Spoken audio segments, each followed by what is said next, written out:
ಇಲ್ಲಿ ನೋಡಿ ನಮ್ಮ ಶಿವಮೊಗ್ಗದ ಪ್ರವಾಸಿ ಮಂದಿರ ಸರ್ಕಿಟ್ ಹೌಸ್ ಅಂತಾರಲ್ಲ ನೋಡಿ, ರಾತ್ರಿ ತಿಂದಿದ್ದು ಉಂಡಿದ್ದು ಕವರು ಎಲ್ಲ ನಾಯಿಗಳೆಲ್ಲ ಎಳೆದ್ಬಿಟ್ಟಾವೆ. ನೋಡಿ ಎಷ್ಟು ಸುಂದರವಾಗಿದೆ ನಮ್ಮ ಪ್ರವಾಸಿ ಮಂದಿರ. ಈ ಸುಂದರವಾಗಿರ್ತಕ್ಕಂಥ ಪ್ರವಾಸಿ ಮಂದಿರಕ್ಕೆ ನೋಡಿ ಯಾವ ಥರ ಗತಿ ಬಂದಿದೆ ಅಂಥೇಳಿ. ಇದು ಯಾರು ಸರ್ಕಿಟ್ ಹೌಸ್ ಕೊಟ್ಟಿದ್ದು? ಯಾರು ಯಾರ ಕಡೆಯಿಂದ? ಅದು ಯಾರು ಮದುವೆ ಯಾರ್ದು ನಡೀತಾ ಇರೋದು?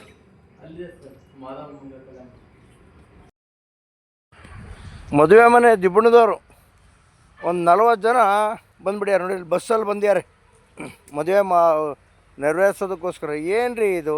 ಮದುವೆ ಮನೆಗೆ ಬಂದವರಿಗೆಲ್ಲ MLA ಕೋಟಾ ಅಂತೇಳಿ ನಮ್ಮ ಶಿವಮೊಗ್ಗದ ಸರ್ಕಿಟ್ ಹೌಸ್ನ ಯಾಕೆ ರೀ ಈ ಥರ ಎಲ್ಲ ಗಲೀಜು ಮಾಡ್ತೀರಾ? ನಮ್ಮ ಶಿವಮೊಗ್ಗದವ್ರಿಗೂ ಕೊಡಿ. ಶಿವಮೊಗ್ಗದವ್ರ ಮದುವೆ ಬೇಕಾದಷ್ಟು ನಡೆಯುತ್ತೆ. ಮೇಡಮ್ ಅವ್ರು ಯಾವ ಊರು?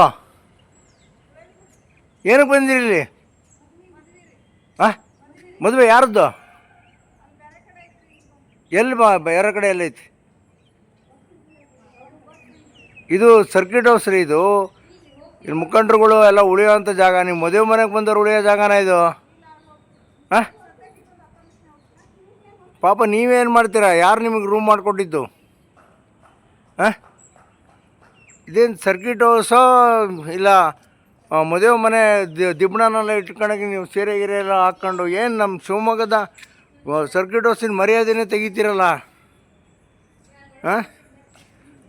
ಮದುವೆ ಮನೆ ಸ್ಟಾಲ್ ಆದಂಗೆ ಆಗ್ಬಿಟ್ಟೈತೆ. ಹಲೋ ನಮ್ಮ ಶಿವಮೊಗ್ಗ. ಹಲೋ ಎಸ್ ನಮಸ್ಕಾರ. ನಾನು ಶಿವಮೊಗ್ಗ ವಿರೂಪಾಕ್ಷ ಮಾತನಾಡ್ತಾ ಇದ್ದೀನಿ.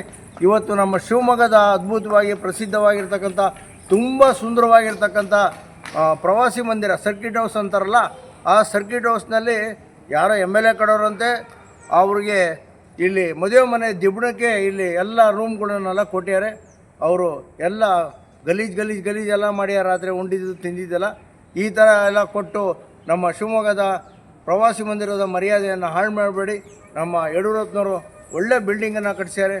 ಬಂಗಾರಪ್ಪನವರು ಇದ್ರ ಬಗ್ಗೆ ಹಿಂದೆ ಎಲ್ಲ ರಿನೋವೇಷನ್ ಮಾಡೋದಕ್ಕೂ ಎಲ್ಲ ಸಹಕಾರವನ್ನು ನೀಡಿದರು. ಇದು VIP ಬರ್ತಾ ಇರ್ತಕ್ಕಂಥ ಜಾಗ. ಮಿನಿಸ್ಟ್ರುಗಳೆಲ್ಲ ಬರ್ತಾರೆ, MLAಗಳು ಬರ್ತಾರೆ, ಜಡ್ಜ್ಗಳು ಬರ್ತಾರೆ. ಇಂಥ ಒಂದು ಜಾಗನ ಅಪವಿತ್ರಗೊಳಿಸಿ ಮದುವೆ ದಿಬ್ಬಣಕ್ಕೆ ಕೊಟ್ಟಿರೋದು ಭಾಳ ಖಂಡನೀಯ. ನಮ್ಮ ಶಿವಮೊಗ್ಗ ಜನತೆ ಪರವಾಗಿ ನಾನು ಶಿವಮೊಗ್ಗ ವಿರೂಪಾಕ್ಷ ಖಂಡನೆಯನ್ನು ಮಾಡ್ತೀನಿ. ಈ ವಿಡಿಯೋವನ್ನು ಎಲ್ಲರಿಗೂ ಶೇರ್ ಮಾಡಬೇಕು. ನಮಸ್ಕಾರ.